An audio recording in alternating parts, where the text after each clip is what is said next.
আমরা করছি পলিটির একটা মোস্ট ইম্পর্টেন্ট সিরিজ, যেখানে আমি তোমাদের প্রত্যেকটা টপিক এক্সামে আসার মতন গুরুত্বপূর্ণ টপিককে প্রথমে পড়াচ্ছি, পড়িয়ে প্রিভিয়াস ইয়ারের কোয়েশ্চেন তোমাদের প্র্যাকটিস করাচ্ছি। এবং এই সিরিজটা আপকামিং যে কোনো এক্সাম, সে রেলওয়ে হোক, এসএসসি হোক বা গ্রুপ সিডি হোক, যে কোনো এক্সাম ভারতবর্ষে অনুষ্ঠিত হচ্ছে যেগুলো, সেগুলোর জন্য কিন্তু ভেরি ভেরি ইম্পর্টেন্ট। এবং শেষে রয়েছে কিছু প্রশ্ন, প্রিভিয়াস ইয়ারের কোয়েশ্চেন। আমি তোমাদের চ্যালেঞ্জ করে বলতে পারি যে ক্লাসটা যদি তোমরা প্রথম থেকে শেষ অবধি খুব ভালো করে মন দিয়ে করো, তাহলে লাস্টের কোয়েশ্চেনগুলো তোমরা দেখবে আর তুড়িতে ওড়াবে। আজ আমাদের টপিক হবে হচ্ছে মৌলিক অধিকার, ডিপিএসপি এবং মৌলিক কর্তব্য। পুরো টপিকটাকে পড়বো, জল ভাত করবো, তারপরে কিন্তু শেষ করব। তো চলো ক্লাস শুরু করে দিই। তার আগে আমি বিদেশ রয় তোমাদের প্রত্যেককে স্বাগত জানাই তোমাদের প্রিয় চ্যানেল ইয়োর স্টাডিতে। চলো ক্লাস শুরু করার আগে তোমাদের আবারও জানিয়ে রাখি একটা প্রচণ্ড পরিমাণে সুসংবাদ তোমাদের জন্য। আমাদের কিন্তু নতুন ব্যাচ লঞ্চ হয়ে গেছে, যেখানে কিন্তু আমাদের 0 to Pro 6.0 লঞ্চ হয়েছে। এই বিষয়ে কিন্তু বিস্তারিত ভিডিও সুজন স্যার করে রেখেছেন, তার ভিডিও তোমরা দেখতে পারো। অবশ্যই লিঙ্ক দেওয়া থাকবে কমেন্ট বক্সে এবং ডেসক্রিপশন বক্সে। তোমরা গিয়ে কিন্তু ভিডিওটাকে সম্পূর্ণ দেখলে বুঝতে পারবে আমাদের সমস্ত ব্যাচের ব্যাপারে ডিটেলস।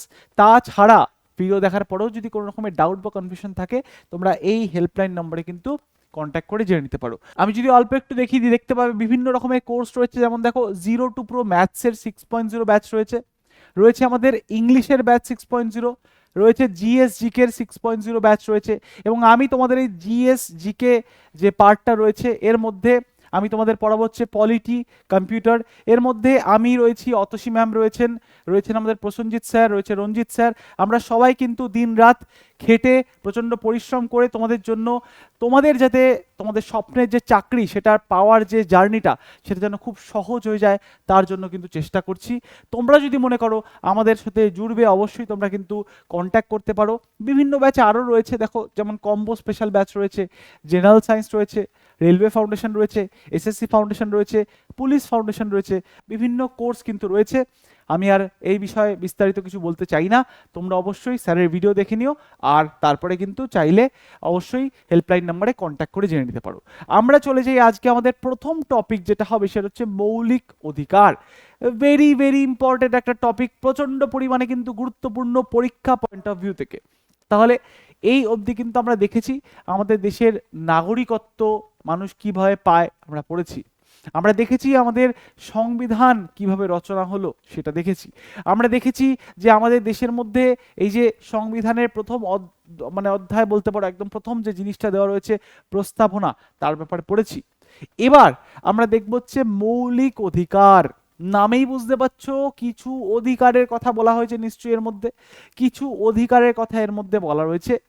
মানে সোজা ভাষায় যদি বলি, ভারতবর্ষে যে মানুষ জন্মগ্রহণ করছে, সে যে মানুষই জন্মগ্রহণ করুক না কেন, যদি বৈধভাবে সে ভারতের নাগরিকত্ব অর্জন করে থাকে বা নাগরিক হয়ে থাকে, তাহলে তার জন্য কিছু অধিকার, স্পেশাল টাইপের অধিকার আমাদের কিন্তু সংবিধান প্রদান করে রেখেছে, যেগুলোকে আমরা বলে থাকি মৌলিক অধিকার। এবার আমরা জানি আমাদের টোটাল সংবিধানে পার্ট রয়েছে কটা না, পার্ট রয়েছে 25টা। 25টা কিন্তু খণ্ড রয়েছে, পার্ট রয়েছে, যার মধ্যে তৃতীয় অংশ বা তৃতীয় খণ্ড পরীক্ষা এখান থেকে প্রশ্ন করে যে আমাদের 1 নম্বর খণ্ডে কি রয়েছে, 2 নম্বর খণ্ডে কি রয়েছে, 3 নম্বর খণ্ডে কি রয়েছে, এরম ভাবে কিন্তু প্রশ্ন করে। তাহলে এই যে মৌলিক অধিকারটা তৃতীয় খণ্ডে অর্থাৎ থার্ড পার্টে কিন্তু দেওয়া রয়েছে। এবার আমরা জানি বিভিন্ন রকমের কিন্তু নিয়মাবলী, নির্দেশিকা, আইন কানুন, বিভিন্ন জিনিস কিন্তু আমাদের সংবিধানে আর্টিকেল ওয়াইজ দেওয়া রয়েছে। তো টোটাল 12 থেকে 35 নম্বর আর্টিকেলের মধ্যে কিন্তু এই মৌলিক অধিকারের টপিকটা, এই বিষয়টা দেওয়া রয়েছে 12 থেকে 35 নম্বর আর্টিকেলের মধ্যে, পার্ট নম্বর 3, 12 থেকে 35 নম্বর আর্টিকেল। এবং আমরা এই মৌলিক অধিকারটা কোথা থেকে শিখেছি, মানে কোন দেশের সংবিধান থেকে নিয়েছি? আগের ক্লাস যারা দেখেছো তারা জানবে যে আমাদের সংবিধানের উৎস পার্টটা আমরা পড়েছি, তো যার মধ্যে বিভিন্ন মানে অংশ বলতে পারো, বিভিন্ন জিনিস আমরা কিন্তু নিয়েছি আমাদের অন্য অন্য দেশের সংবিধান থেকে। তাহলে এই যে মৌলিক অধিকারটা আমরা নিয়েছি মার্কিন যুক্তরাষ্ট্র অর্থাৎ ইউএস এর সংবিধান থেকে, বোধগম্য হলো। নেক্সট হচ্ছে এই যে মৌলিক অধিকারটা, এটা কিন্তু আইন দ্বারা বলবৎযোগ্য। মানে কি? মানে আজকে দেশের মধ্যে আমাদের প্রত্যেক নাগরিককে প্রদান করা রয়েছে মৌলিক অধিকার। এবার যদি এই মৌলিক অধিকারটা ফলো না করে কেউ, তোমার বা আমার যদি মৌলিক অধিকার কোনো কারণে উল্লঙ্ঘন হয়, তার জন্য কিন্তু তুমি আদালতের দ্বারস্থ হতে পারো। তাহলে আইন তোমার উপরে কিন্তু একটা তোমাকে সুবিধা দিয়ে রেখেছে, তোমাকে বলতে পারো প্রোটেকশন দিয়ে রেখেছে, যাতে তোমার মৌলিক অধিকারগুলো রক্ষা হয়। তো সেই রক্ষা করার বিষয়টা এই মৌলিক অধিকারকে দিচ্ছে আমাদের সংবিধান। তাহলে এটা হচ্ছে ন্যায়সঙ্গত এবং আদালত দ্বারা বলবৎযোগ্য। আদালত চাইলে একদম এটাকে কিন্তু বলবৎযোগ্য করতে পারে, এটা কিন্তু লাগু করতে পারে। উল্লঙ্ঘনে আদালত চাইলে শাস্তি প্রদান করতে পারে। ঠিক আছে? এবং এর উদ্দেশ্য কি দেখো, এটার মেন উদ্দেশ্য মৌলিক অধিকার দেশের মধ্যে আনার পিছনে মেন যে আইডিয়া বা কারণটা হচ্ছে ব্যক্তির স্বাধীনতা এবং মৌলিক অধিকার রক্ষা করা। এক তো হচ্ছে ব্যক্তির স্বাধীনতা, বিভিন্ন রকম সুযোগ সুবিধা, স্বাধীনতা, এগুলো কিন্তু প্রধান অধিকারের মধ্যে পড়ে। আমি দেশের মধ্যে জন্মগ্রহণ করেছি, আমি দেশের মধ্যে স্বাধীনভাবে বসবাস করব। আমি দেশের মধ্যে আমার ইচ্ছা মতন পেশা অবলম্বন করব। আমি দেখাবো তোমাদের একটু পরে, বিভিন্ন মৌলিক অধিকার দেখাবো। এই যে সুযোগ সুবিধাগুলো, এই যে স্বাধীনতাগুলো, এগুলো আমাদের মৌলিক অধিকার প্রদান করে। এবং শুধু প্রদান করেই খাল্লাস হয়ে গেছে তা কিন্তু নয়, প্রদান করার পরেও সুপ্রিম কোর্টকে, আমাদের স্বয়ং সুপ্রিম কোর্টকে সংবিধান বলে দিয়ে গেছে যে এই যে মৌলিক অধিকারগুলো দেওয়া হলো মানুষকে, এগুলো যদি উল্লঙ্ঘন হয় সুপ্রিম কোর্ট যেন সেটার বিরুদ্ধে ব্যবস্থা গ্রহণ করে। তার মানে এটার প্রয়োগকারী সংস্থা হচ্ছে সুপ্রিম কোর্ট। সুপ্রিম কোর্ট ও হাইকোর্ট দুটো আর্টিকেল মাথায় রাখতে হবে, আর্টিকেল 32 এবং আর্টিকেল 226, যার মাধ্যমে কি হয় না, আমাদের সুপ্রিম কোর্ট এবং হাইকোর্ট আমাদের এই মৌলিক অধিকারগুলো যাতে মানুষের উল্লঙ্ঘন না হয়, যাতে এগুলো মানে তারা ঠিকঠাক মতন পায়, তার জন্য দুটো আর্টিকেল তাদের দেওয়া রয়েছে অস্ত্রের মতন। অস্ত্রের মতন সেই দুটো আর্টিকেল দিয়ে তারা কিন্তু রক্ষা করছে আমাদের দেশের মানুষকে, এই মৌলিক অধিকারগুলো যেন মানুষ পায় তার জন্য। এবার মৌলিক অধিকারগুলো কি কি বৃত্তান্ত, কোন কোনটা আমাদের মৌলিক অধিকারের মধ্যে পড়ে, চলো আমরা দেখি না এক এক করে। ঠিক আছে? দেখো অলরেডি তোমাদের আমি যারা পড়ে এসছোই, আমি লাস্ট কটা ক্লাস আগেই, দুটো তিনটে ক্লাস আগেই তোমাদের কিন্তু আর্টিকেল মুখস্থ করেছি, টপ 35 আর্টিকেল। ঠিক আছে? তো তোমরা চাইলে একটু দেখে নাও, এই ভিডিও কিন্তু রয়েছে, সেখানে তোমাদের আর্টিকেল, বেশ কিছু আর্টিকেল মুখস্থ করেছিলাম, যার মধ্যে অধিকাংশই ছিল মৌলিক অধিকারের আর্টিকেল। তো আবারও একটু দেখে নেবো, কারণ মৌলিক অধিকার চ্যাপ্টারটা আমরা একদম পড়ছি। ঠিক আছে? তো দেখো প্রথমেই মাথায় রাখবে টোটাল ক প্রকারের মৌলিক অধিকার রয়েছে। টোটাল মাথায় রাখতে হবে আমাদের সংবিধানে, টোটাল আমাদের টাইপস অফ মৌলিক অধিকার যদি বলি, টাইপস অফ মৌলিক অধিকার, টাইপস অফ ফান্ডামেন্টাল রাইটস হচ্ছে কতগুলো না, 6 প্রকারের মৌলিক অধিকার রয়েছে। কিন্তু বর্তমানে 6 প্রকারের রয়েছে কারেন্টলি, এটা হচ্ছে বর্তমান সংখ্যা, মানে বর্তমানে কিন্তু কারেন্টলি 6 প্রকারের মৌলিক অধিকার রয়েছে। প্রথম অবস্থায় একদম শুরুতে 6টা ছিল না, তখন ছিল 7টা। একদম স্টার্টিংয়ে মানে একদম যখন সংবিধান লাগু হয়েছে তখন কিন্তু টোটাল 7টা মৌলিক অধিকার ছিল, বর্তমানে হয়ে গেছে 6টা। এবার এটা হচ্ছে প্রকার মৌলিক অধিকারের কি, এগুলো হচ্ছে প্রকার, টাইপস অফ মৌলিক অধিকার। এর মধ্যে অনেক মৌলিক অধিকার রয়েছে কিন্তু প্রকার হচ্ছে 6টা, আগে ছিল 7টা। এবার একটা যে মাইনাস হলো, কিভাবে হলো, কবে হলো, পরে আলোচনা করব। এখন যেটা মেন মাথায় রাখার জিনিস সেটা হচ্ছে 6 প্রকারের মৌলিক অধিকার। প্রথম প্রকারের যে মৌলিক অধিকার রয়েছে বা প্রথম টাইপের যেটা মৌলিক অধিকার, সেটা হচ্ছে সমতার অধিকার, রাইট টু ইকুয়ালিটি, মানে সবাই সমান, দেশের মধ্যে কোনো রকম ভেদাভেদ হবে না কারোর মধ্যে, উঁচু জাত নিচু জাত, ধর্ম, নারী পুরুষ, কেউ বড়লোক কেউ ধনী, কারো জাত ছোট কারো বড়, এসবের ভিত্তিতে কারোর সাথে কোনো ভেদাভেদ হবে না। এই যে ভেদাভেদ হবে না, সবাই সমান, এই জিনিসটা আমাদের প্রথম প্রকারের মৌলিক অধিকার। তাহলে সমতার যে সম্পর্কিত অধিকার, অর্থাৎ ইকুয়ালিটি সম্পর্কিত অধিকার রয়েছে আমাদের 14 থেকে 18 নম্বর আর্টিকেলে। Very very very important article. Article বলতে টাইপ। 14 থেকে 18 নম্বর টাইপে রয়েছে আমাদের সমতার অধিকার, রাইট টু ইকুয়ালিটি। এবার আর্টিকেলগুলো একটু পড়ে নিই। আর্টিকেল 14 বলছে আইনের সামনে সমতা ও আইনের সমান সুরক্ষা, অর্থাৎ আইনের সামনে যে সবাই সমান, আইন কাউকে কিন্তু ভেদাভেদ করে দেখতে পারে না, আইন সবাইকে সমান চোখে দেখবে, সমানভাবে তাকে কিন্তু সেম দাঁড়িপাল্লায় মাপবে, এটা আর্টিকেল 14 বলছে। আর্টিকেল 14 পরে চলে আসো আর্টিকেল 15। এখানে যে কটা দেখবো সবই হচ্ছে সমতা নিয়ে কথা বলছে, সবাই সমান সেই নিয়ে আলোচনা করছে। তাহলে আর্টিকেল 15 বলছে ধর্ম, জাতি, বর্ণ, লিঙ্গ বা জন্মস্থানের ভিত্তিতে কোন রকম কোনো মানুষের সাথে বৈষম্যমূলক আচরণ করা যাবে না। বললাম যেমনটা, যে ধর্মের ভিত্তিতে কারোর সাথে কোনো ভেদাভেদ করা যাবে না, সব ধর্ম সমান, আমরা সর্বধর্মীয় দেশ, যেখানে একটা হিন্দু মানুষ যেতে পারবে, একটা মুসলিম মানুষও কিন্তু সেখানে যেতে পারবে, একটা খ্রিস্টান মানুষের জন্য যেই সুযোগ সুবিধা থাকবে একটা হিন্দু মানুষের জন্য কিন্তু সেম সুযোগ সুবিধা থাকবে, কারোর সাথে কোনো রকম ভেদাভেদ করতে পারবে না, প্রত্যেক ধর্মের মানুষ কিন্তু একইভাবে কিন্তু তাদেরকে ট্রিট করা হবে, কোনো রকম আলাদা ট্রিটমেন্ট বা ব্যবহার করা হবে না তার সাথে। ঠিক আছে, তাহলে জাতি, বর্ণ, আমাদের দেশে বিভিন্ন জাতের মানুষ রয়েছে, বিভিন্ন বর্ণের মানুষ রয়েছে, লিঙ্গের মানুষ রয়েছে, জন্মস্থান রয়েছে মানুষের, বিভিন্ন জায়গায় জায়গায় মানুষের জন্ম, এই সমস্তর ঊর্ধ্বে উঠে কিন্তু সবাইকে সমানভাবে গণ্য করতে হবে। আর্টিকেল 15 এটা বলে রেখেছে। আর যেমনটা বললাম, মৌলিক অধিকার কিন্তু আইন দ্বারা বলবৎযোগ্য, অর্থাৎ কোনো মানুষের সাথে যদি এর মধ্যে একটাও মানে তার সাথে করা হয় তাহলে কিন্তু তার মৌলিক অধিকার উল্লঙ্ঘন হলো বলে গণ্য করা হবে এবং সে কিন্তু চাইলে আদালতের দ্বারস্থ হতে পারে। ক্লিয়ার? তাহলে আর্টিকেল 14 হয়ে গেল, 15 হয়ে গেল। আর্টিকেল 16 বলেছিলাম তোমাদের 16 কলা পূরণ, সরকারি চাকরি পেলে 16 কলা পূরণ হয়। কি হয় না, 16 কলা পূরণ হয়। এই যে 16 কলা পূরণ মানে হচ্ছে আমাদের সংবিধান বলছে যে সরকারি চাকরির ক্ষেত্রে সবার সমান সুযোগ সুবিধা। তাহলে সরকারি চাকরির ক্ষেত্রে সবার সমান সুযোগ সুবিধা থাকবে, কিন্তু এর মধ্যে একটা এক্সেপশন রয়েছে, এর মধ্যে একটা ব্যতিক্রম রয়েছে। ব্যতিক্রম বলতে কি, আমরা জানি যে যারা পিছিয়ে পড়া বর্গের মানুষ, মানে যেমন ধরো এসসি, এসটি, ওবিসি সম্প্রদায়ের মানুষ, তাদেরকে কিন্তু রিজার্ভেশন দেওয়া হয়। কেন তাদেরকে ধরা হয়? তারা অনেক পিছিয়ে পড়েছে। সাধারণ যে মানুষ, যাদেরকে আনরিজার্ভড ক্যাটাগরি বলা হয়, সাধারণ যত জনতা রয়েছে তাদের থেকে পিছিয়ে পড়া যারা বর্গের মানুষ, তারা হতে পারে তাদের ফ্যামিলিগতভাবে, তাদের মানে পৈতৃক বা পূর্বপুরুষগতভাবে তারা কিন্তু হয়তো সেরমভাবে সুযোগ সুবিধা পায়নি, তাই তারা পিছিয়ে গেছে এবং তার ফলে তারা কিন্তু নর্মাল সমস্ত মানুষের সাথে একই রেসে দৌড়াতে পারছে না। তার জন্য যারা পিছিয়ে পড়া বর্গের মানুষ তাদেরকে একটা রিজার্ভেশনের ব্যবস্থা করে দেওয়া হয়, যেটা এসসি এসটি কোটা, ওবিসি কোটা রয়েছে বলতে পারো। তো আর্টিকেল 16-তে আমরা দেখতে পাচ্ছি সবাইকে কিন্তু সরকারি চাকরির ক্ষেত্রে সমান সুযোগ সুবিধা দেবে, কিন্তু যেটা এক্সেপশন হয়ে যাবে এই পিছিয়ে পড়া বর্গের মানুষদের জন্য, তাদের জন্য কিন্তু রিজার্ভেশন ব্যবস্থা করে দিয়েছে আমাদের সংবিধান।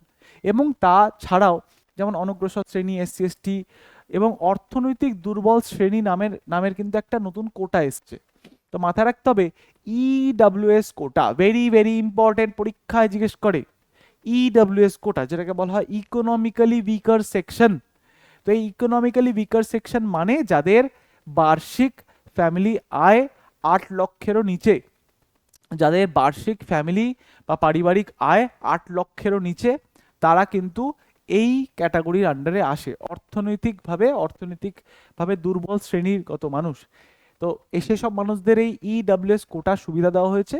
এটা কিন্তু আগে ছিল না, বর্তমানে সংবিধানে এসছে। 103তম সংবিধান সংশোধনীর মাধ্যমে কিন্তু এসছে 2019 সালে। 103তম সংবিধান সংশোধনীর মাধ্যমে এসছে 2019 সালে। এটা পরীক্ষা পয়েন্ট অফ ভিউ থেকে ভেরি ভেরি ইম্পর্টেন্ট। নেক্সট দেখো 17 নম্বর আর্টিকেল বলছে অস্পৃশ্যতা দূরীকরণ, অর্থাৎ মানে আগেকার দিনে আমাদের দেশের মধ্যে প্রচন্ড পরিমাণে নোংরাতম একটা প্রথা চলতো, যেটা হচ্ছে অস্পৃশ্যতা, জাতের ভিত্তিতে কিন্তু মানুষকে ঘৃণা করা, যে অমুক মানুষ নিচু জাতের, তাকে ছোঁয়া যাবে না। এই যে নোংরাতম প্রথা, এটা কিন্তু মানে একটা সময় প্রচন্ড পরিমাণে পালিত হতো, দেশের মধ্যে চলতো, প্রচলিত ছিল। বর্তমানে সেটা কিন্তু বন্ধ করা হয়েছে। কোনো মানুষকে তুমি যদি তাকে তার জাতের ভিত্তিতে তুমি বিভাজন করো, তাকে অস্পৃশ্য বলে গণ্য করো, তাহলে তুমি কিন্তু সেই ব্যক্তির মৌলিক অধিকার উল্লঙ্ঘন করছো। তো আর্টিকেল 17 বলছে কোনো মতে কিন্তু কোনো ব্যক্তির সাথে এরম ব্যবহার করা যাবে না। আর্টিকেল 18 বলছে উপাধি বর্জন, অর্থাৎ কোনো একটা ধনী ব্যক্তি এবং গরিব ব্যক্তির মধ্যে হতেই পারে তাদের অর্থনৈতিক পার্থক্য অনেক বেশি, সে অনেক গরিব একজন, আরেকজন অনেক ধনী, কিন্তু তাই বলেই যে ধনী ব্যক্তিরা তার নামের আগে কোনো একটা উপাধি ব্যবহার করবে, রাজা, ধীরাজা, মহারাজা, শাহেনশাহ, আরো অনেক রকমের হয়, রায় বাহাদুর, এই সব কিন্তু উপাধি ব্যবহার করা যাবে না, যেগুলো আগেকার দিনে প্রচন্ড পরিমাণে চলতো। বর্তমানে সেগুলো কিন্তু মানে ব্যবহার করা যায় না, সেগুলো কিন্তু অ্যালাউড না। এবং এখানে একটা এক্সেপশন রয়েছে, এক্সেপশনটা হচ্ছে আমাদের দেশের মধ্যে অনেক শিক্ষাগত যোগ্যতার দিক দিয়ে মানুষ রয়েছে যারা শিক্ষাগত দিক দিয়ে অনেক অগ্রসর। যেমন ধরো যারা ডাক্তারি পড়েছে, তো দেখবে ডাক্তাররা তাদের নামের আগে এরকম ডিআর লেখে ডক্টর, ইঞ্জিনিয়াররা তাদের নামের সামনে ইআর লেখে, আবার যারা পিএইচডি হোল্ডার তারাও কিন্তু তাদের নামের সামনে ডিআর মেনশন করে। তো এই সব উপাধি যেগুলো শিক্ষাগত দিক দিয়ে কেউ অর্জন করেছে, সেগুলো কিন্তু একটা মানুষ তার নামের আগে ব্যবহার করতে পারে, তার আর্থিক অবস্থার ভিত্তিতে কিন্তু করতে পারে না। হ্যাঁ, শিক্ষাগত যোগ্যতার দিক দিয়ে একটা মানুষ চাইলে ব্যবহার করতে পারে এরকম উপাধি। আর চাইলে যারা ধরো লেফটেন্যান্ট, মানে ধরো আর্মির কোনো বড় অফিসার, লেফটেন্যান্ট হয়ে গেল, মেজর হয়ে গেল, ঠিক আছে, তারপরে জেনারেল হয়ে গেল, ফ্লাইং উইং কমান্ডার হয়ে গেল, বিভিন্ন টাইপের কিন্তু উপাধি রয়েছে বিভিন্ন সেনাবাহিনীর মধ্যে। তো সেই সব উপাধি কিন্তু অ্যালাউড, সেই সব উপাধি একটা মানুষ ইউজ করতে পারবে, কারণ সে সেটা অর্জন করেছে। বোঝা গেল? এটা হচ্ছে এক্সেপশন আর্টিকেল 18। তাহলে এই হয়ে গেল আমাদের প্রথম টাইপের মৌলিক অধিকার, যেখানে আমরা রাইট টু ইকুয়ালিটি পড়লাম। এবার অনেকেরই মনে হবে যে স্যার এই ব্যাপারগুলো তো আমরা কোনোদিন পড়িনি, তো এই যে পড়োনি সেই বিষয়টাই কিন্তু তোমাদের ছোটবেলার ঘাটতিটা রেখে দিয়ে গেছে। এবং আমরা যা সব পড়াশুনো ছোটবেলায় করে আসি, ঠিক সেম পড়াশুনোগুলো কিন্তু আমাদের বড় হয়ে চাকরির পরীক্ষায় আসে, হুবহু সেম পড়াশুনোগুলো। তাহলে এই যে ছোটবেলার ঘাটতিগুলো যদি না পূরণ করো, তুমি কোনো মতেই চাকরি পাবে না। অনেকেরই মাথায় ধারণা একটা রয়েছে, বা এখনো কিন্তু প্রচলিত ধারণা, যে আমি জিএসজিকে তো কোনো ব্যাপার না, আমি যাব, গিয়ে কিন্তু আমি হাজারখানা এমসিকিউ মুখস্থ করে গিয়ে টিকমার্ক একদম মেরে দিয়ে চলে আসবো। বাবা, অত যদি সোজা হতো তাহলে সরকারি চাকরি নিয়ে এত হাহাকার হতো না। এখন যত এক্সাম হচ্ছে, তোমরা যদি একটুখানি বুদ্ধিমান হও, এক্সামের পেপারগুলো খুলে দেখো, যে কোনো এক্সাম তুমি নিয়ে নাও, মেনলি কেন্দ্র সরকার, রাজ্য সরকারের পরীক্ষা সেরকম তো হয় না, কেন্দ্র সরকার যে কোনো তুমি এক্সাম নিয়ে নাও, সে রেলওয়ে হোক, এসএসসি হোক, যে কোনো, তুমি নিয়ে দেখো পেপারগুলো, দেখবে এই যে জিকে, জিএসজিকের পার্টটা সব থেকে ডেঞ্জারাস লেভেলের হয়। মানে তুমি ম্যাথ রিজনিং যদি করে ফেলো, তুমি যদি ভালো মতন প্র্যাকটিস করো, তুমি পারবে, কিন্তু জিএসজিকের কোনো ইয়ত্তা পাওয়া যায় না, কোনো সমুদ্রের মতন, মানে কোনো ঠাঁই পাবে না তুমি। তার জন্য তোমার ওই এমসিকিউ স্ট্র্যাটেজি আজ থেকে 10 বছর পুরনো। আজকের দিনে দাঁড়িয়ে তোমার যেটা স্ট্র্যাটেজি হওয়া উচিত, সেটা হচ্ছে বেস থেকে পড়া। তো সেই বেস থেকে পড়ানোর দায়িত্বগুলো কিন্তু আমি করাই, এবং আমার সাথে আমার প্রত্যেক আরও যে সঙ্গী টিচাররা রয়েছেন, তোমাদের কিন্তু পড়িয়ে থাকে। আমরা আমাদের যে ব্যাচগুলো লঞ্চ হয়েছে, তার মধ্যে কিন্তু আমাদের একদম বেসিক টু অ্যাডভান্স পড়াবো, একদম জিরো লেভেলে। এই যে কথাটা দেখো, ছোটবেলার ঘাটতি পূরণ করে প্রো লেভেল অব্দি নিয়ে যাব, ঠিক আছে? তার সাথে তোমাদের যে পড়াবো সেগুলো কিন্তু চ্যাপ্টার ওয়াইজ হবে, মানে অধ্যায় ভিত্তিক। মানে যেমন পড়াচ্ছি, এগুলো কিন্তু জাস্ট তোমাদের একটা, মানে বলতে পারো ওভারঅল একটা রিভিউ বলতে পারো, ওভারঅল ওপরে ওপরে কিন্তু আমরা রিভিশন টাইপের পড়ছি, কিন্তু জিনিসগুলোকে ডেপথে অনেক কিছু জানার আছে, পড়ার আছে। তো সেরমভাবে কিন্তু তোমাদের চ্যাপ্টার ভিত্তিক পড়াবো, এবং লেভেল ভিত্তিক, মানে একদম জিরো লেভেল থেকে প্রো লেভেল অবধি। সাথে প্রত্যেক চ্যাপ্টারের পরে থাকবে পিওয়াইকিউ, যেগুলো প্র্যাকটিস করলে কিন্তু তোমাদের সেই জায়গাটা পুরো ঝালাই হয়ে যাবে, এবং কন্টেন্টটা একদম আপ টু ডেটেড থাকবে। বিভিন্ন এক্সামের প্রিপারেশন কিন্তু এর মাধ্যমে হয়ে যাবে তোমাদের। এবং শুধুমাত্র পড়িয়ে চলে গেলাম কনসেপ্ট, তা কিন্তু নয়, কনসেপ্ট পড়াবো, মুখস্থ আমি করাবো। আমার ক্লাসে একটা চ্যালেঞ্জ হয়, প্রত্যেক ছাত্রছাত্রী আমার কাছে যারা পড়েছে তারা কিন্তু জানে যে ক্লাসে পড়াবো, ক্লাসেই মুখস্থ করাবো, পরের দিন এসে তোমরা নিজেরা গড় গড় করে উত্তর দেবে। তাহলে কনসেপ্ট পড়াবো, শর্টকাট, ট্রিক্স, গল্পের ছলে পড়াবো, ফুল সিলেবাস এভাবেই কভার হবে, ঠিক আছে? এবং সব থেকে সুবিধা হচ্ছে লাইভ ক্লাস পাচ্ছ, পিডিএফ পাচ্ছ, আর বিস্তারে কিছু বলছি না, সমস্ত তোমরা জানো, বুদ্ধিমান তোমরা, আর স্যারের ভিডিও দেওয়া রয়েছেই। বাকি আরও কিছু জানতে হলে হেল্পলাইন নাম্বারে কন্ট্যাক্ট করে জেনে নাও। এবার আমরা চলে যাই হচ্ছে আমাদের নেক্সট টাইপের মৌলিক অধিকার। প্রথম টাইপের যে মৌলিক অধিকার সেটা আমরা পড়ে ফেলেছি, রাইট টু ইকুয়ালিটি, সমতার অধিকার হয়ে গেছে। এবার নেক্সট টাইপের, টাইপ বলছি কিন্তু, এক একটা করে মৌলিক অধিকার, আর্টিকেল 14, 15, 16, 17, 18, এগুলো এক একটা মৌলিক অধিকার, কিন্তু টাইপটা হচ্ছে সমতা, যেটা আগেই আমরা পড়ে এসেছি। এবার চলে আসো নেক্সট টাইপ। নেক্সট টাইপ হচ্ছে আমাদের স্বাধীনতার অধিকার। আর্টিকেল 19 থেকে 22-এর মধ্যে রয়েছে স্বাধীনতা। দেশের মধ্যে সবাইকে শুধু সমতা দিলেই কিন্তু কাজ মিটে যাবে না, সবাইকে স্বাধীনভাবে বাঁচতে দিতে হবে, তাদেরকে স্বাধীনভাবে কিন্তু বাঁচারও সুযোগ সুবিধা করে দিতে হবে। এই যে স্বাধীনতার অধিকার, এটা আমাদের সংবিধান দেওয়া রয়েছে কোথায় না আর্টিকেল 19-এ। আর্টিকেল 19-এ টোটাল 6টি স্বাধীনতার অধিকার দেওয়া রয়েছে। কতগুলি না 6টি স্বাধীনতার অধিকার কিন্তু দেওয়া রয়েছে।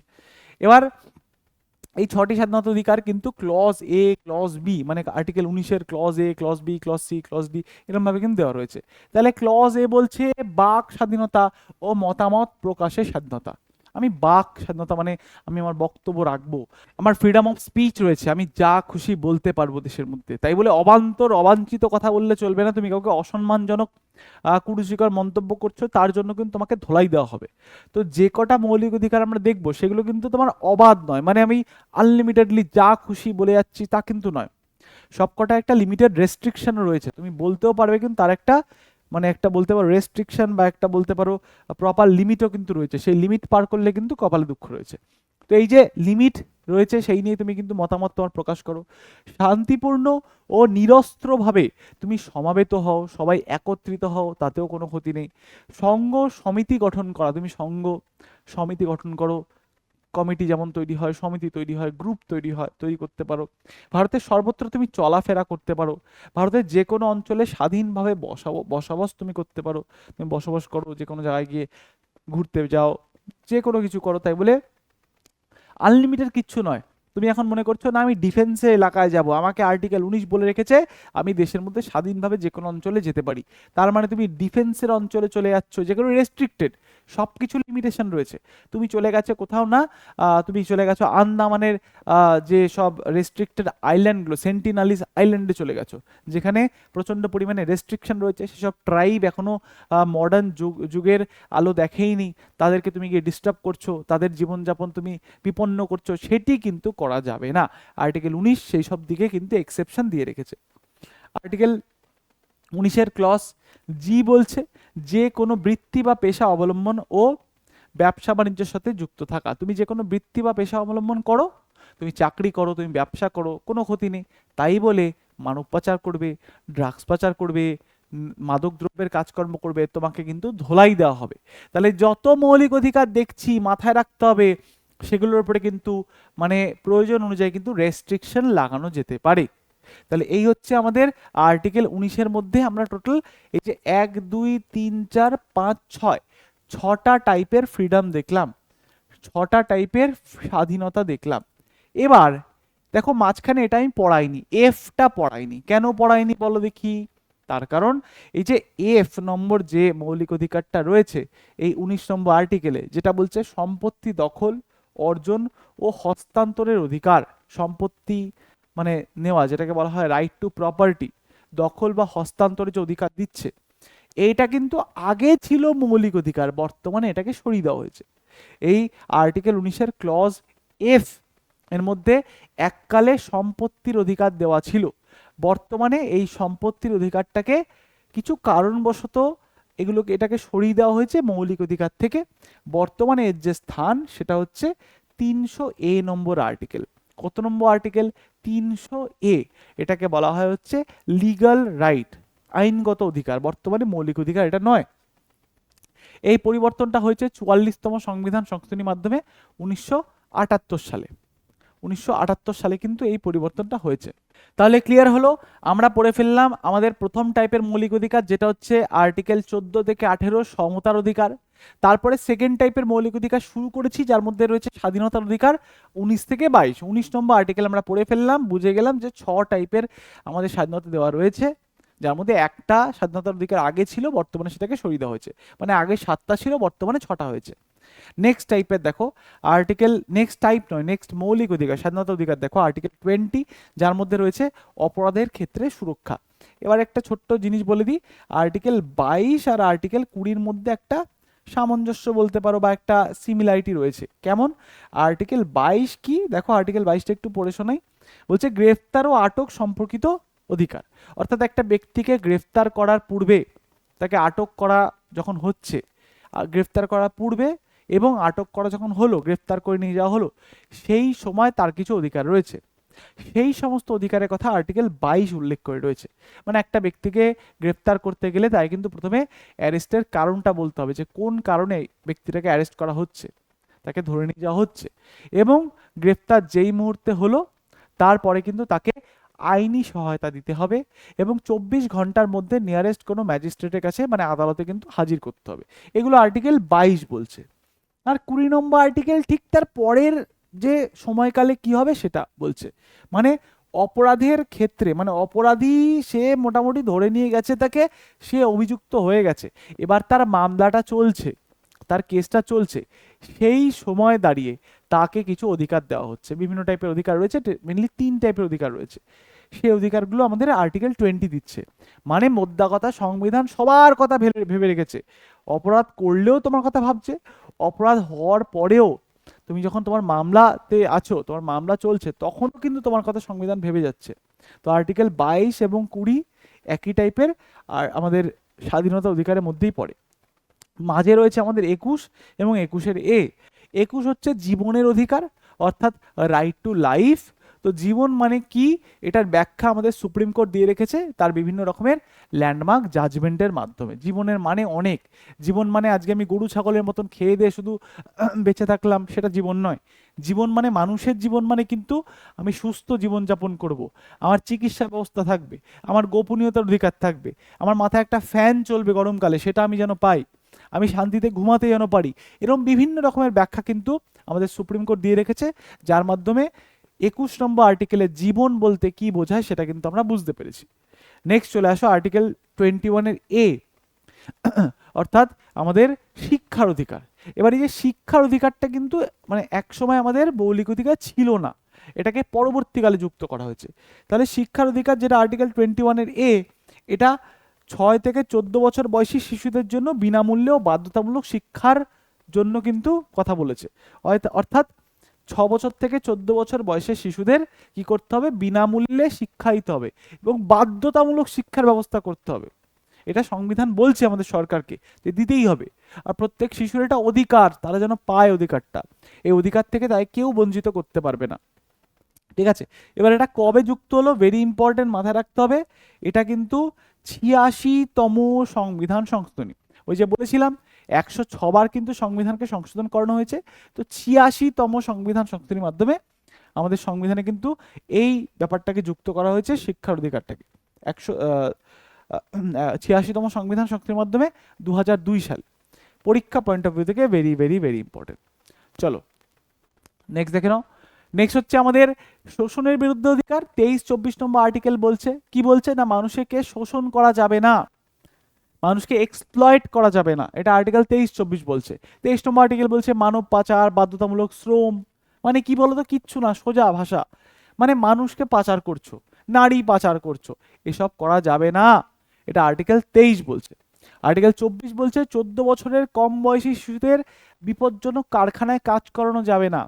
মানে একটা বাচ্চা যাকে তুমি নিয়ে গেছো কোথায় না, খনিতে কাজ করতে, যাকে তুমি নিয়ে গেছো হয়তো লোহার মানে কাঁচা লোহা থেকে মানে আসল লোহা যেটা বার করা হচ্ছে সেই কারখানায় নিয়ে গেছো, হাই হিটে কাজ হচ্ছে, গ্লাস ম্যানুফ্যাকচারিং ইন্ডাস্ট্রিতে নিয়ে গেছো, যেখানে গ্লাস তৈরি মানে কাঁচ তৈরির কাজ চলছে বিশাল হাই হিট বা হাই টেম্পারেচারে, সিমেন্ট ইন্ডাস্ট্রিতে নিয়ে গেছো, তো সেগুলো কিন্তু বিপজ্জনক কারখানা, এগুলোতে নিযুক্ত করা যাবে না, এটা আর্টিকেল 24 বলছে। আমরা জানি আমরা এগুলো কিন্তু একটা করে টাইপ, আমরা 3 নম্বর টাইপ দেখে ফেললাম। এ দেখো আমাদের কোথায় ছিল, এটা ছিল হচ্ছে 2 নম্বর টাইপ, আর এটা হচ্ছে 1 নম্বর টাইপ। এই যে এটা হচ্ছে আমাদের 1 নম্বর টাইপ, তাহলে 1 নম্বর টাইপ হয়ে গেল, এটা 2 নম্বর টাইপ হয়ে গেল, এটা হচ্ছে 3 নম্বর টাইপ, এটা হচ্ছে 3 নম্বর টাইপ, এটা হচ্ছে 4 নম্বর টাইপ এবং এটা 5 নম্বর।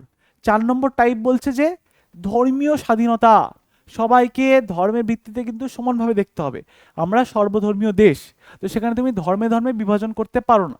ধর্মীয় স্বাধীনতা 25 থেকে 28 নম্বর আর্টিকেল বলছে।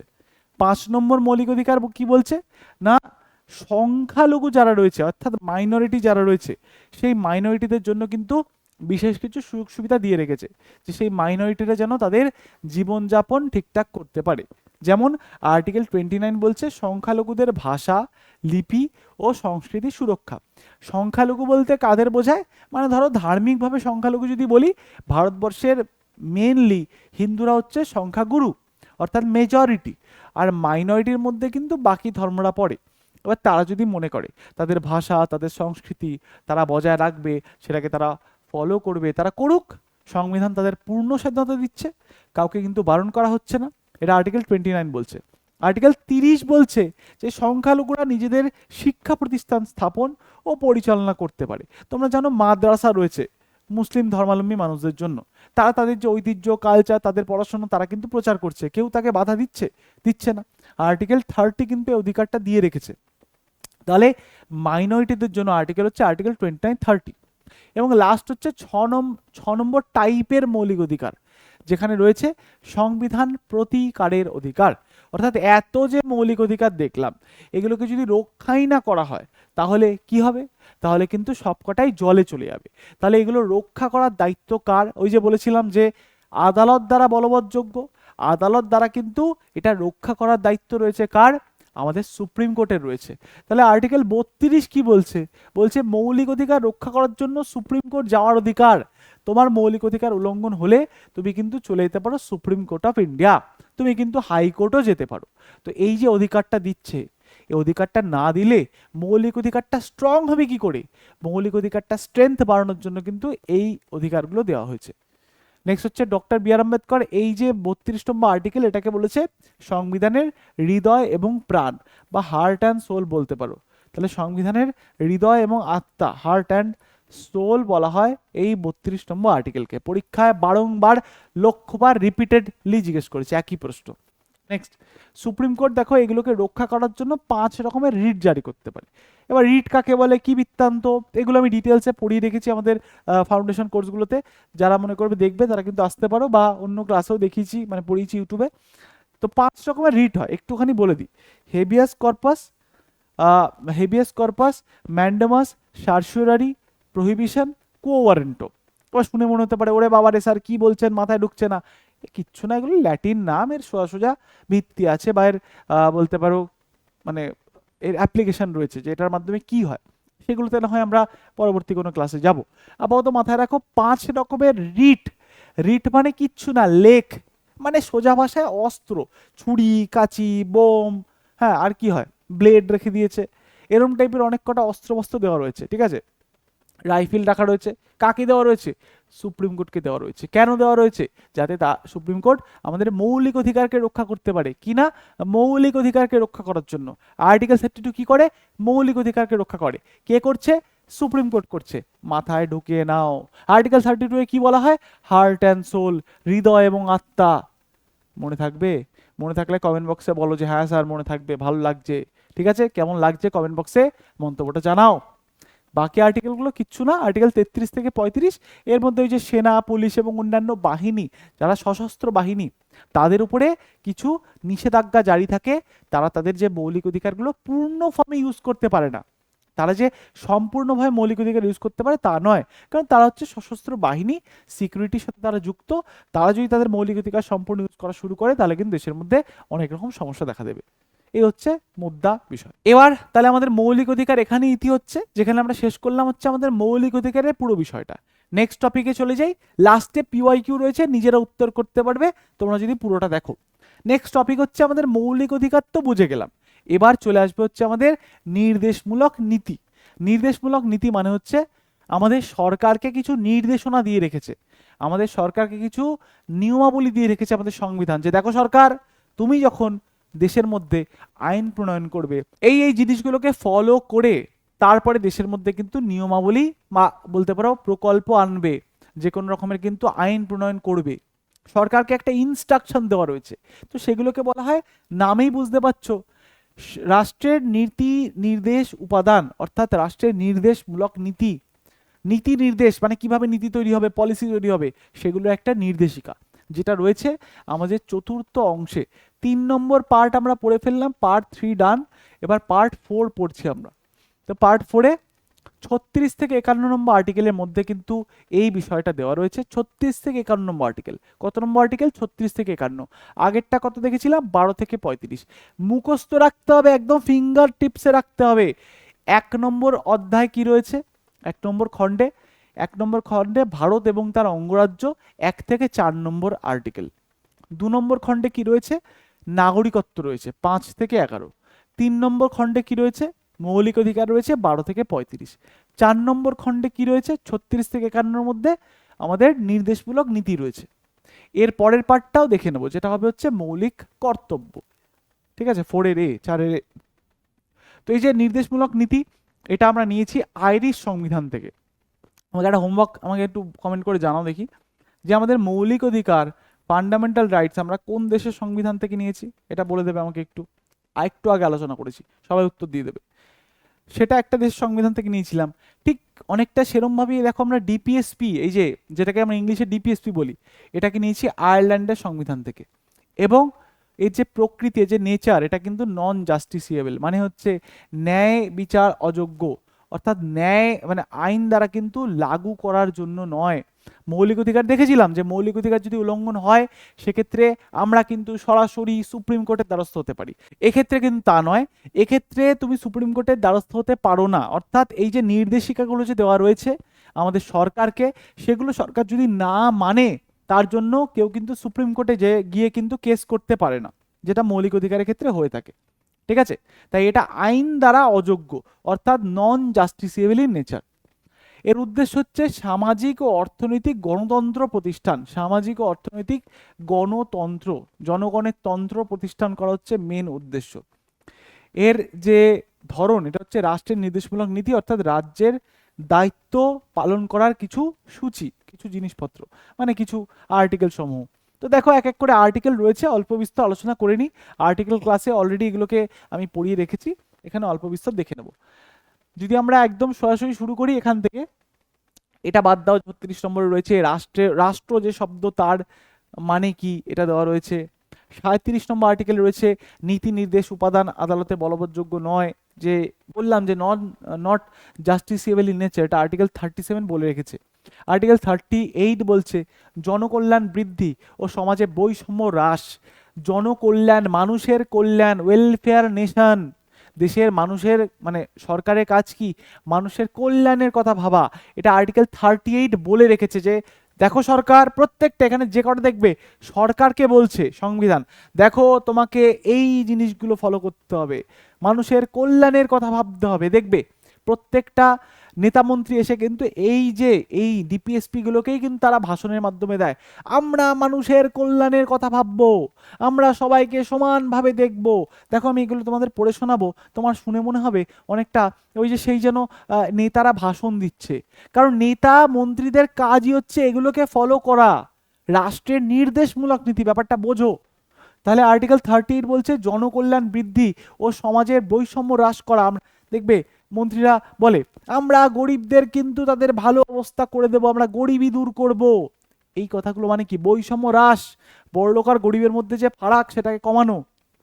নেক্সট আর্টিকেল 39A বলছে সকলের জন্য সমান ন্যায় বিচার, মানে এবং বিনামূল্যে আইনি সহায়তা, মানে ফ্রি লিগাল এড। যার ক্ষমতা নেই সেও কিন্তু মামলা মোকদ্দমায় যদি ফাঁসে তাকে কিন্তু সাহায্য দেওয়া হবে, বিনামূল্যে তাকে উকিলের ব্যবস্থা করে দেওয়া হবে, অ্যাডভোকেটের ব্যবস্থা করে দেওয়া হবে, আর্টিকেল 39A বলছে। আর্টিকেল 40 বলছে গ্রাম পঞ্চায়েত নির্মাণ, অর্থাৎ প্রত্যেকটা গ্রামে গ্রামে গ্রাম পঞ্চায়েত সৃষ্টি করতে হবে, এটা আর্টিকেল 40 বলছে। আর্টিকেল 41 বলছে কাজ, শিক্ষা ও যে জনসাহায্যের অধিকার নিশ্চিত করা।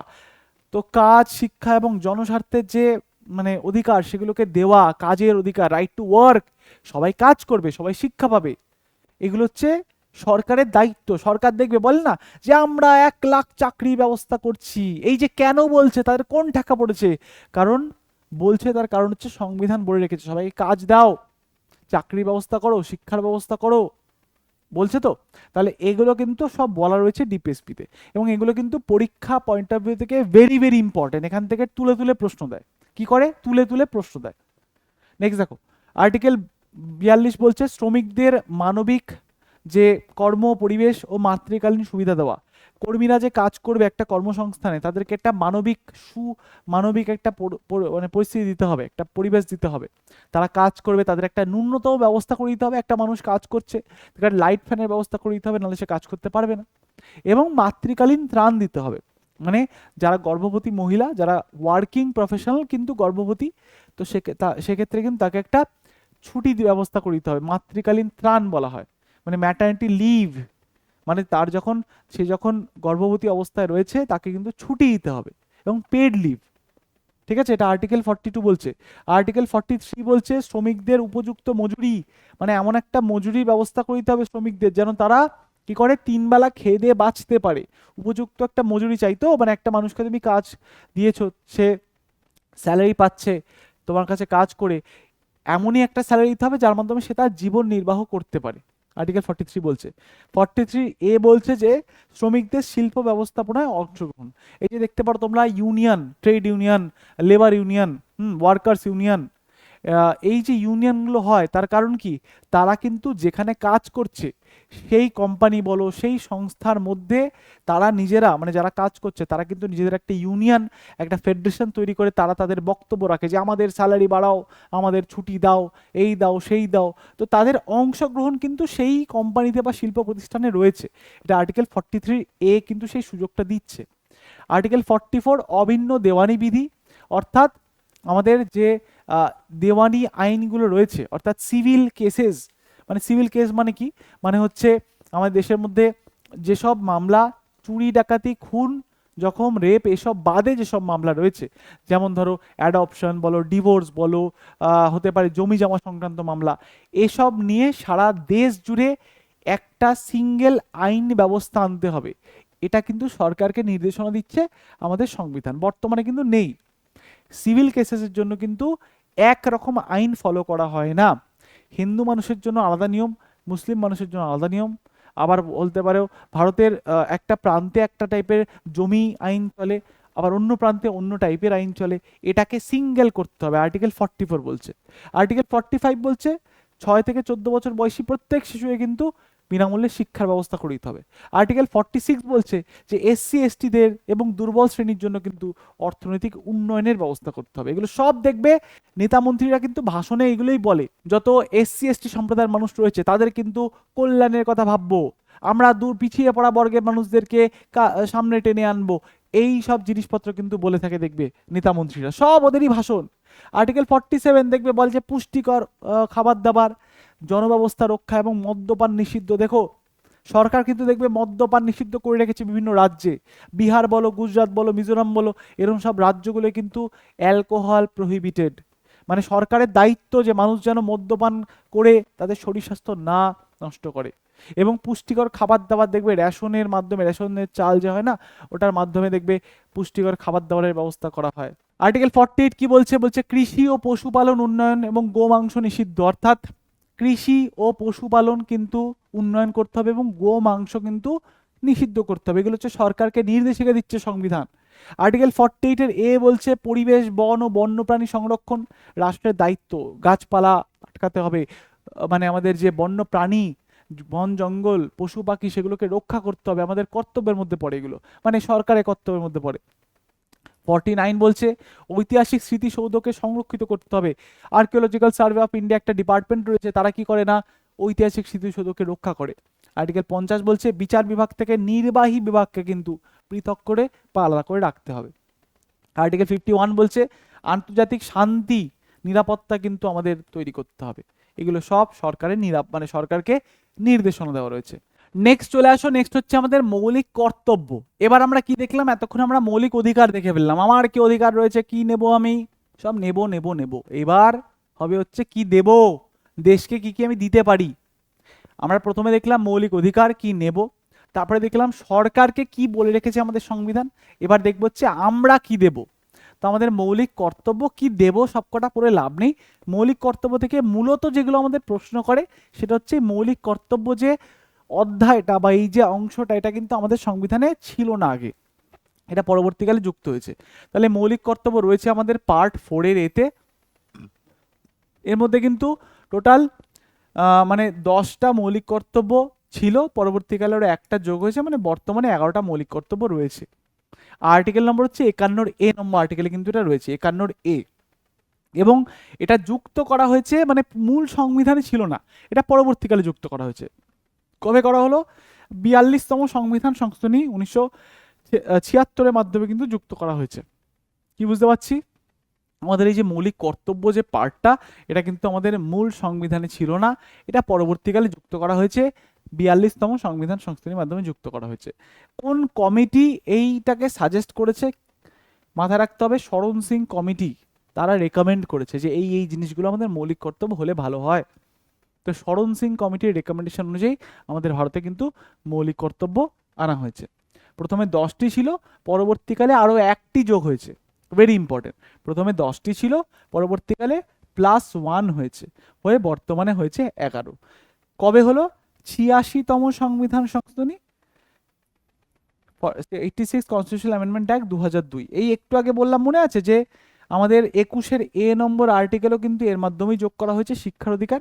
ঠিক সেই সময় কিন্তু এটাকেও যোগ করা হয়েছে, মানে +1 একটাকে যোগ করা হয়েছে, 11 নম্বরটাকে যোগ করা হয়েছে।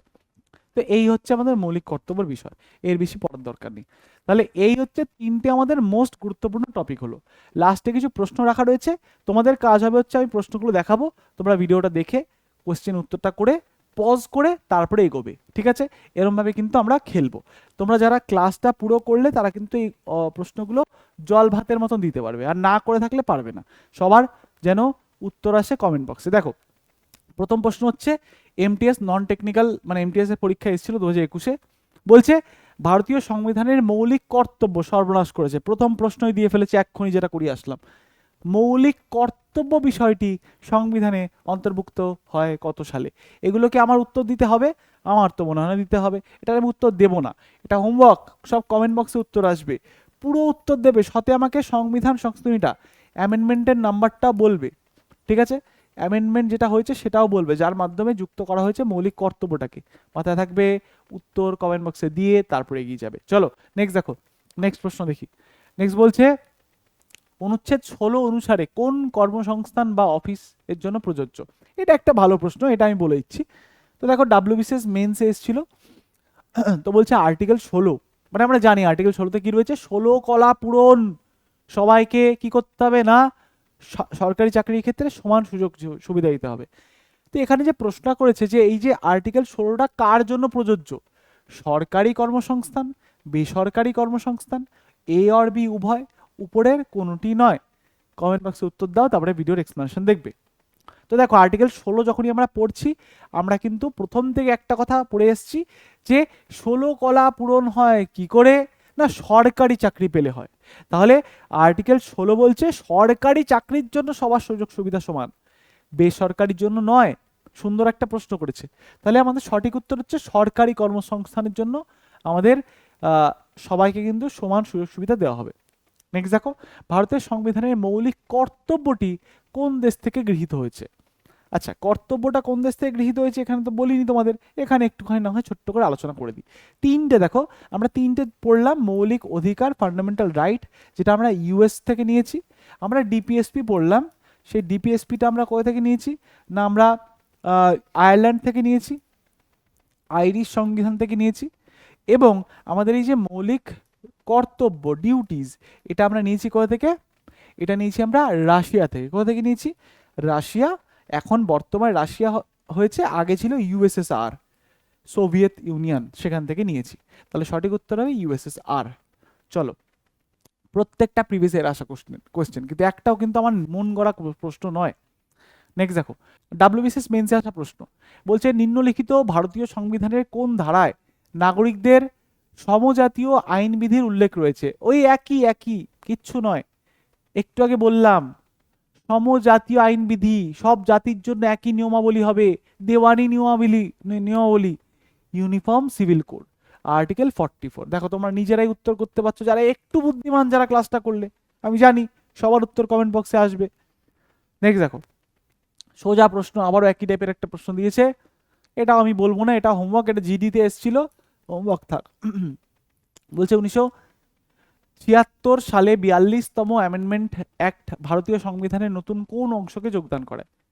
এটা বলতে হবে। এর মতন জলভাত প্রশ্ন হয় আমি বলবো না, উত্তর তোমরা হোমওয়ার্কে দেবে। নেক্সট দেখো, নেক্সট বলেছে 17 নম্বরে কোনটি জারি করে? কি সুন্দর প্রশ্ন, এনটিপিসিতে আসা প্রশ্ন।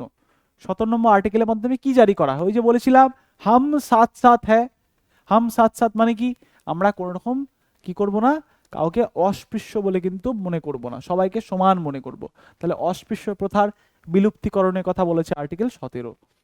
নেক্সট এমটিএস আসা প্রশ্ন বলছে শুরুতে কতগুলো মৌলিক অধিকার স্বীকৃতি ছিল? আবার সোজা প্রশ্ন, কতগুলো মৌলিক অধিকার ছিল? মৌলিক অধিকার স্বীকৃতি ছিল, টাইপস অফ মৌলিক অধিকার বলেছে, বললাম কতগুলো। প্রথমে ছিল 7টে টাইপ, মানে 7টা টাইপের ছিল। পরবর্তীকালে একটা মাইনাস হয়েছে, বর্তমানে 6টা টাইপ হয়ে গেছে। যেটা মাইনাস হলো সেটা কি? সেটা হচ্ছে 19-এর এফ এ ছিল এবং 31 নম্বর আর্টিকেলে ছিল। এটাতে ছিল হচ্ছে না রাইট টু প্রপার্টি। এবার এই রাইট টু প্রপার্টিটা সরে গেছে কবে?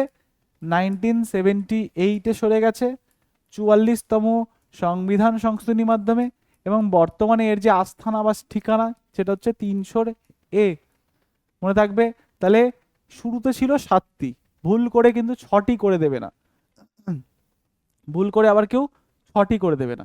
চলো লাস্ট প্রশ্ন আমাদের, রেলওয়েতে আসা প্রশ্ন বলছে কোন দেশের অনুকরণে ভারতীয় সংবিধানের নির্দেশমূলক নীতি গ্রহণ করা হয়েছে? আমরা জানি আইরিশ সংবিধান, এক্ষুনি আলোচনা করলাম। ঠিক আছে, চলো তাহলে আমাদের কিন্তু মোস্ট 3টে গুরুত্বপূর্ণ টপিক কভার হয়ে গেল। এবার যেটা আমরা করব সেটা হচ্ছে এর পরের দিন কিন্তু এর পরের পার্টগুলো আমরা দেখে নেব, এক একটা করে কিন্তু আমরা শেষ করছি বিভিন্ন রকমের টপিক। তাহলে তোমাদের বলবো যদি তোমরা ডেপথে ভালো করে আরও গভীরে পড়তে চাও, বেস ক্লিয়ার করে পড়তে চাও, তাহলে অবশ্যই কিন্তু হাতে সময় বেশি নেই, নষ্ট করো না, কোর্স অলরেডি লঞ্চ হয়ে গেছে, চাইলে কিন্তু যুক্ত হয়ে যাও। বিস্তারিত জানার জন্য হেল্পলাইন নাম্বারে কন্ট্যাক্ট করো, আর স্যারের সাথে কথা বলতে, স্যারের ভিডিওটা কিন্তু দেখতে পারো। সেই ভিডিওটা কিন্তু লিঙ্ক পেয়ে যাবে তোমরা কমেন্ট বক্সে এবং ডেসক্রিপশন বক্সে। তাহলে ক্লাস আজকে আমরা এখানেই ইতি করছি। খুব ভালো থাকো, নিজেদের মূল্যবান মন্তব্য কমেন্ট বক্সে দিয়ে যেও। দেখা হচ্ছে পরের ক্লাসে, ততক্ষণ টাটা, বাই বাই অ্যান্ড জয় হিন্দ।